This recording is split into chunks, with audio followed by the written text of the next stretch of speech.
Students, आज जो बेटा हम टॉपिक डिस्कस कर रहे हैं वो आपके पास है बेटा इलेक्ट्रोमैग्नेटिक वेव थ्योरी। जो हमारे पास बेटा टॉपिक है that is electromagnetic wave theory.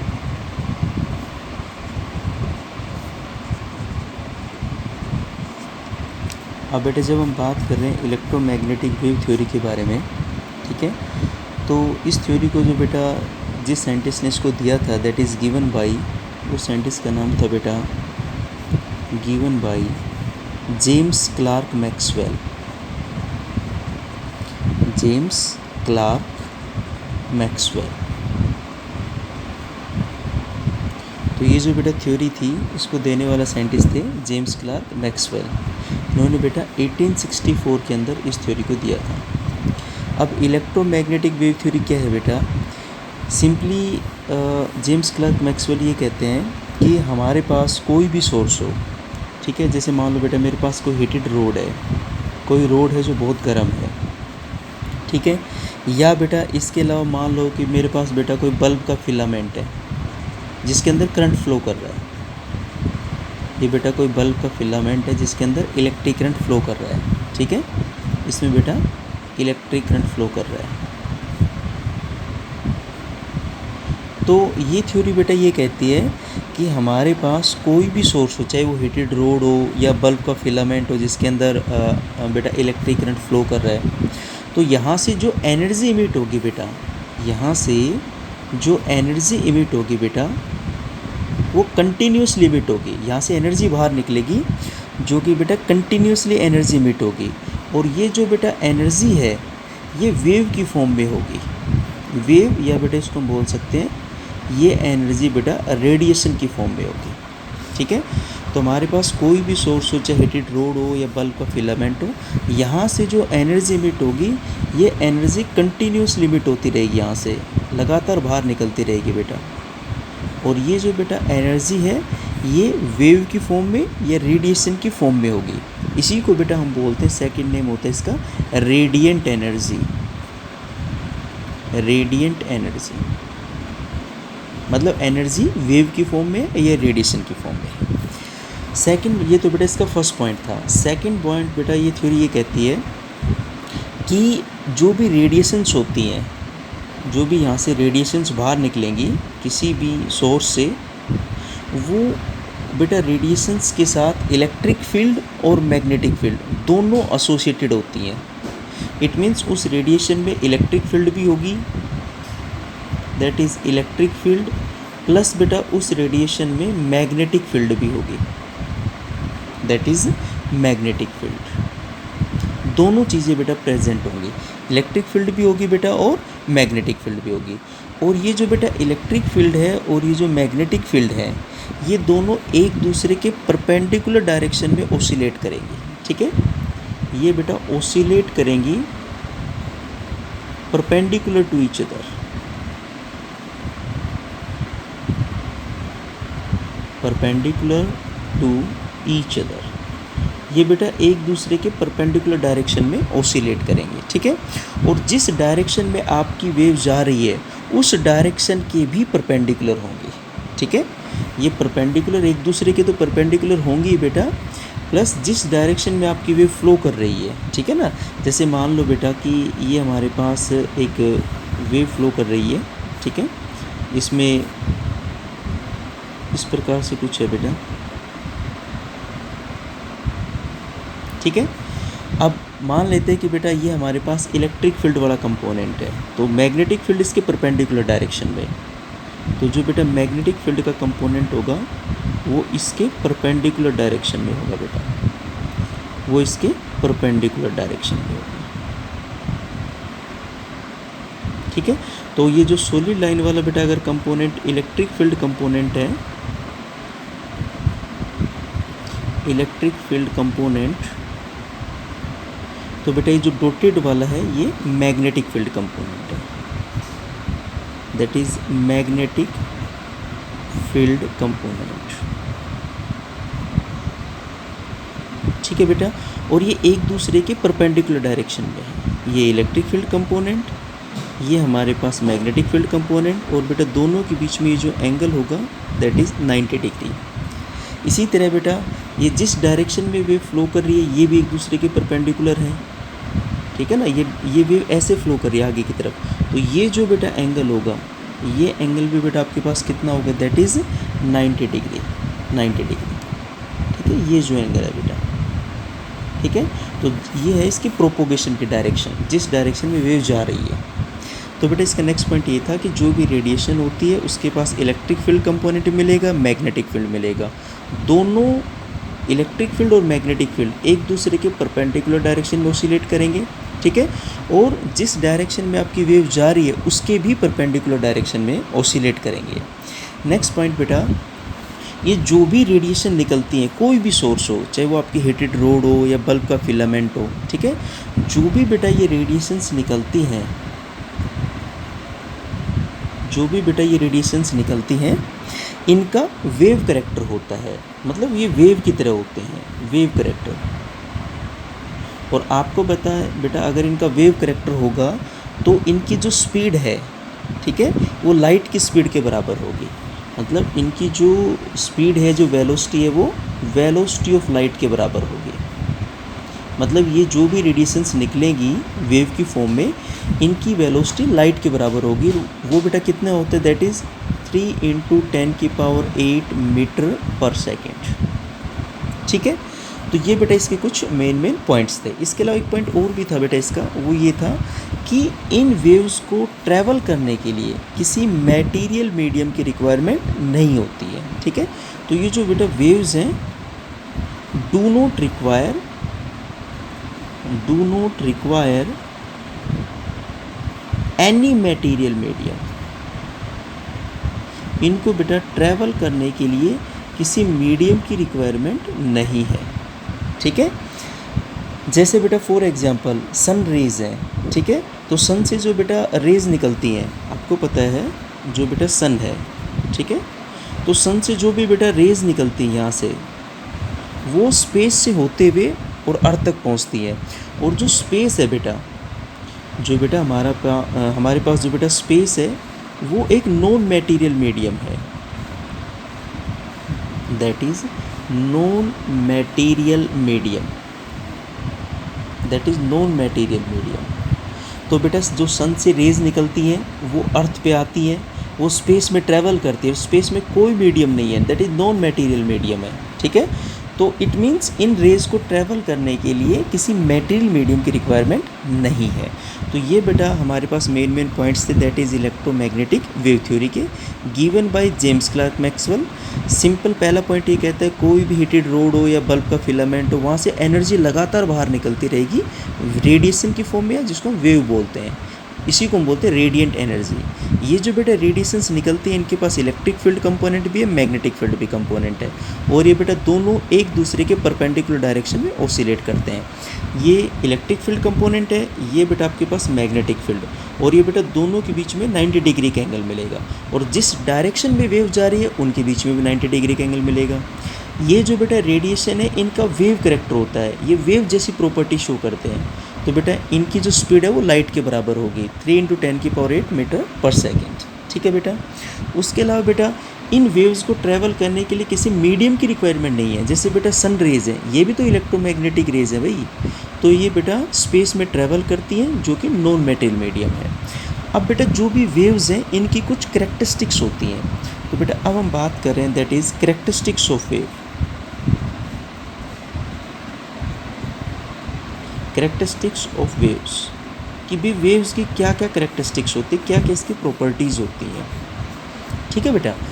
तो बेटा सबसे पहले अगर हम वेव को रिप्रेजेंट कर देते हैं, जैसे बेटा इसकी मेन करेक्टरिस्टिक्स में हम बात करेंगे, भाई जो वेव है उसकी वेवलेंथ क्या है, ठीक है बेटा। उसके अलावा बेटा वेवलेंथ को हम लैम्डा से रिप्रेजेंट करेंगे, भाई उसकी फ्रीक्वेंसी क्या है, वेलोसिटी क्या है, ये बेटा हम सारी चीज़ें इसमें डिस्कस करने वाले हैं। उसकी फ्रीक्वेंसी, उसकी बेटा उसकी वेलोसिटी क्या है, ठीक है बेटा। उसके अलावा उसका एम्पलीट्यूड क्या है, उसका वेव नंबर क्या है, ये बेटा सारी चीज़ें हम इसमें डिस्कस करेंगे, ठीक है, 1 बाय 1। तो मान लो बेटा मैं एक वेव ये रिप्रेजेंट कर रहा हूँ यहाँ पर, यहाँ पर बेटा मान लो मैंने एक वेव को रिप्रेजेंट किया, ठीक है, ये मान लो बेटा मैं एक वेव को रिप्रेजेंट कर रहा हूँ। तो ये बेटा ये जो टॉप होता है इसको तो हम बोलते हैं क्रस्ट, और इस वाले पार्ट को हम बोलेंगे बेटा ट्रफ। सिमिलरली बेटा ये हमारे पास क्रस्ट हो गया, ये बेटा आपके पास हो गया ट्रफ, ठीक है। ये जो इसकी हाइट है ये क्रस्ट है, और ये जिसका डेप्थ वाला पार्ट है ट्रफ होगा। अब बेटा हम अगर वेवलेंथ की, जैसे मान लो बेटा इसकी फर्स्ट जो प्रॉपर्टी है, फर्स्ट कैरेक्टरिस्टिक्स है, वो बेटा मान लो मैं वेवलेंथ के बारे में बात करना चाहता हूँ। वेवलेंथ, दैट इज़ वेवलेंथ, जिसको बेटा हम लैम्डा से डिनोट कर रहे हैं, ठीक है। तो वेवलेंथ क्या है बेटा कि कोई भी जो आपके पास वेव है उसमें जो लगातार दो क्रस्ट हैं, या जो बेटा कंटिन्यूस दो ट्रफ हैं, इसको हम बोल सकते हैं डिस्टेंस बिटवीन एनी टू, कोई भी बेटा हो सकते हैं वो, ठीक है। एनी टू कॉन्जुगेटिव, कॉन्जुगेटिव का मतलब लगातार, continuously.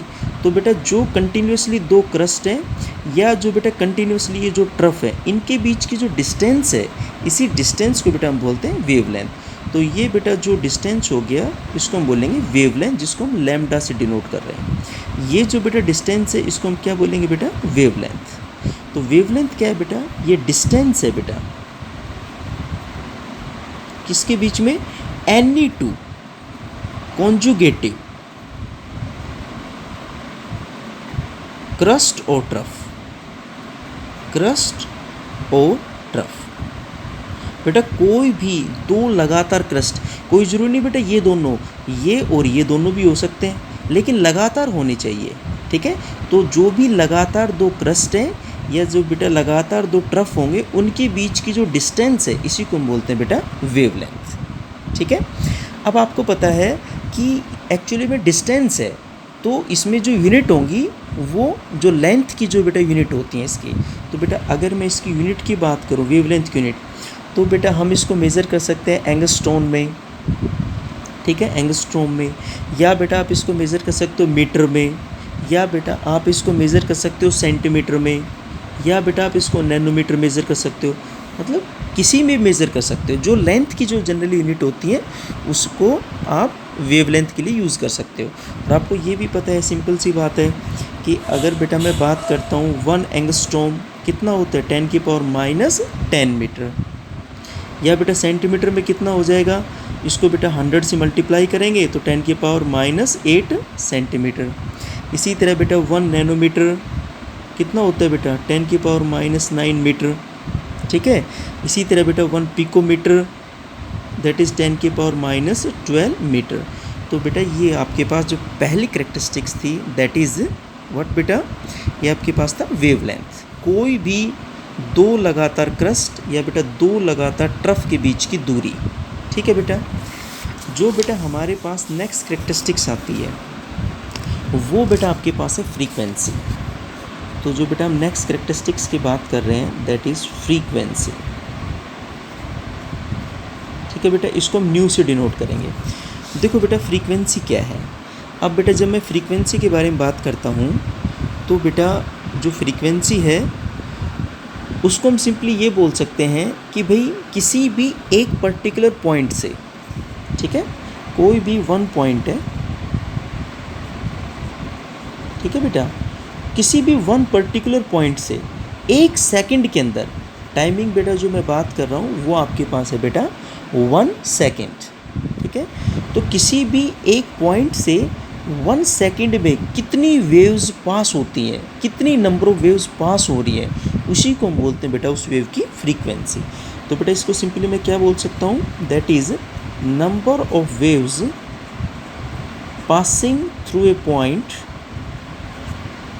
Passing through a point, कितने बेटा, इन 1 सेकेंड। एक सेकेंड के अंदर किसी भी पॉइंट में से कितनी वेव्स पास हो रही हैं बेटा, उसको हम बोलेंगे उसकी फ्रीक्वेंसी, ठीक है बेटा। अगर हम इसकी यूनिट की बात करें, इसको हम एक्सप्रेस किस में करेंगे, तो बेटा इसकी यूनिट जो होगी हर्ट्ज़,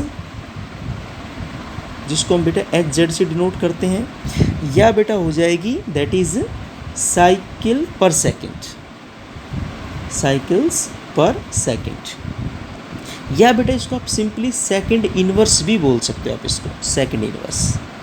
और बेटा 1 हर्ट्ज़ 1 सेकंड इन्वर्स के बराबर है। या बेटा हम ये भी बोल सकते हैं कि भाई जो 1 हर्ट्ज़ है ना वो 1 साइकिल पर सेकंड के बराबर है। तो बेटा अब आपको पता लग गया होगा फ्रीक्वेंसी मीन्स किसी भी एक पर्टिकुलर पॉइंट से एक सेकंड में कितनी नंबर ऑफ वेव्स वहाँ से पास हो रही है, दैट इज़ कॉल्ड फ्रीक्वेंसी। ठीक है बेटा। अब बेटा जो हमारे पास बात करते हैं नेक्स्ट इसकी कैरेक्टरिस्टिक्स की, दैट इज़ वेलोसिटी। बेटा जो इसकी नेक्स्ट कैरेक्टरिस्टिक्स आती है वेलोसिटी, इसको बेटा हम c से डिनोट करते हैं। तो बेटा अगर हम किसी भी वेव की वेलोसिटी के बारे में बात करें तो इसका सिंपली मतलब है कि भाई जो भी वेव है वो एक सेकंड में कितना लीनियर डिस्टेंस ट्रेवल करती है। ठीक है, सिंपली हम ये बोल सकते हैं टाइम बेटा 1 सेकंड ही लेंगे, जो हमारे पास टाइम है वो 1 सेकंड है। एक सेकंड के अंदर कोई भी वेव्स कितना लीनियर डिस्टेंस ट्रेवल करेगी तो उसको हम बोलेंगे बेटा उस वेव की velocity, that is linear distance travelled by the wave in 1 second. ठीक है बेटा। और आपको पता है अगर हम इसको रिप्रेजेंट करने की बात करें बेटा तो इसकी यूनिट हम लिख सकते हैं बेटा, या तो इसकी बेटा हम यूनिट लेंगे दैट इज़ मीटर पर सेकंड, या बेटा इसकी यूनिट हम ले सकते हैं सेंटीमीटर पर सेकंड। तो बेटा ये इसकी यूनिट हो जाएंगी। ठीक है। हम बेटा एक और कैरेक्टरिस्टिक्स के बारे में बात करते हैं, वो है एम्पलीट्यूड, दैट इज़ एम्पलीट्यूड, जिसको कि बेटा हम डिनोट करेंगे जनरली ए से डिनोट कर देते हैं। ठीक है। तो एम्पलीट्यूड क्या है बेटा, मैं आपको पीछे बता देता हूँ। ये जो हमने देखा था बेटा, ये जो हमारे पास क्रस्ट है इसकी ये जो हाइट है इसको हम बोलेंगे बेटा एम्पलीट्यूड। या जो बेटा ये जो ट्रफ है इसकी जो डेप्थ है इसको बेटा हम क्या बोलेंगे, that is amplitude. Height of crust या बेटा डेप्थ ऑफ ट्रफ। तो बेटा सिंपली जब हम एम्पलीट्यूड के बारे में बात करते हैं तो बेटा एम्पलीट्यूड क्या है, इसको हम बोल सकते हैं बेटा that is height of crust. ठीक है। या फिर बेटा इसको हम बताओ क्या बोल सकते हैं, इसको हम बोल सकते हैं बेटा that is depth of trough. ठीक है बेटा, दैट इज़ एम्पलीट्यूड। इसकी जो मेरे यूनिट होंगी तो एक्चुअली में हाइट के बारे में बात हो रही है यहाँ पे, तो जो लेंथ की जो यूनिट होंगी बेटा वो ही यूनिट एम्पलीट्यूड की हो जाएंगी। इट मीन्स बेटा अगर हम इसको एक्सप्रेस करना चाहेंगे, ठीक है, तो यूनिट ऑफ लेंथ, जो भी बेटा लेंथ की यूनिट होती है, इट मीन्स बेटा आप इसको एक्सप्रेस कर सकते हो किस में, मीटर में बेटा, सेंटीमीटर में एक्सप्रेस कर सकते हो, पिकोमीटर में बेटा आप इसको एक्सप्रेस कर सकते हो, नैनोमीटर में बेटा आप इसको एक्सप्रेस कर सकते हो, एंगस्ट्रोम में आप इसको एक्सप्रेस कर सकते हो। तो ये बेटा एम्पलीट्यूड हो गया। नेक्स्ट बेटा हमारे पास जो आता है वो बेटा आपके पास आता है that is wave number, that is बेटा वेव नंबर। ठीक है। तो बेटा जब हम वेव नंबर की बात करते हैं तो बेटा इसको हम डिनोट करेंगे न्यू बार से, दैट इज़ वेव नंबर। ठीक है। तो वेव नंबर बेटा क्या है कि 1 सेंटीमीटर लेंथ में अगर हम बेटा लेंथ लेते हैं कितनी बेटा 1 सेंटीमीटर, तो 1 सेंटीमीटर लेंथ में कितनी नंबर ऑफ वेव्स प्रेजेंट हैं। ठीक है।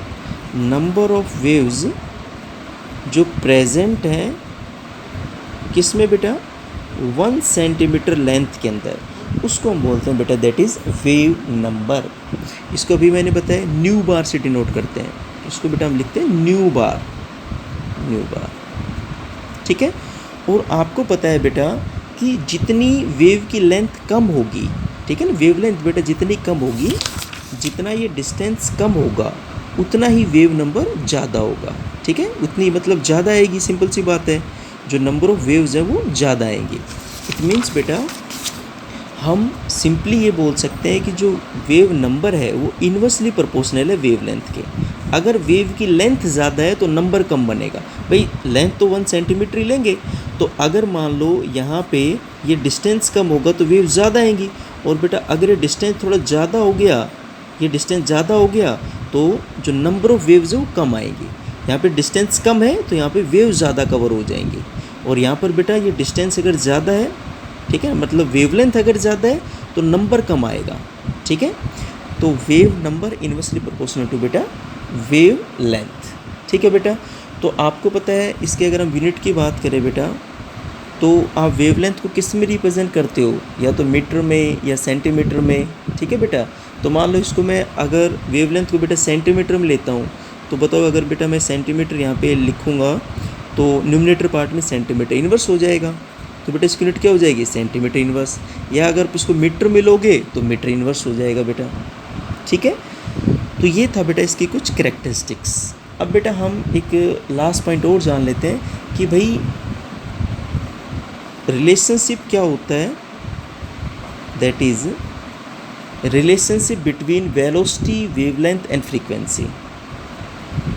Between wavelength, velocity and frequency, इनमें क्या रिलेशनशिप होता है। कोई भी जो वेव है, ठीक है बेटा, कोई भी जो वेव है उसकी velocity, wavelength and frequency of wave में क्या रिलेशनशिप होता है। ठीक है बेटा, तो बेटा हम ये जानते हैं कि जो वेव की वेलोसिटी है, जिसको हम c से डिनोट करें, that is velocity of wave, that is velocity of wave. तो जो बेटा वेव की वेलोसिटी है वो दो चीज़ों के प्रोडक्ट के बराबर है। ठीक है, उसकी फ्रीक्वेंसी एंड उसकी वेवलेंथ। किसी भी वेव की जो बेटा वेलोसिटी है that is equal to the product of उस वेव की फ्रीक्वेंसी और बेटा उस वेव की वेवलेंथ। ये बेटा इसके बीच में रिलेशनशिप होता है, that is c is equal to nu into lambda. अब अगर आपको न्यू चाहिए तो क्या हो जाएगा बेटा c बाई लेमडा, और अगर आपको लेमडा चाहिए तो बेटा क्या हो जाएगा c बाई न्यू।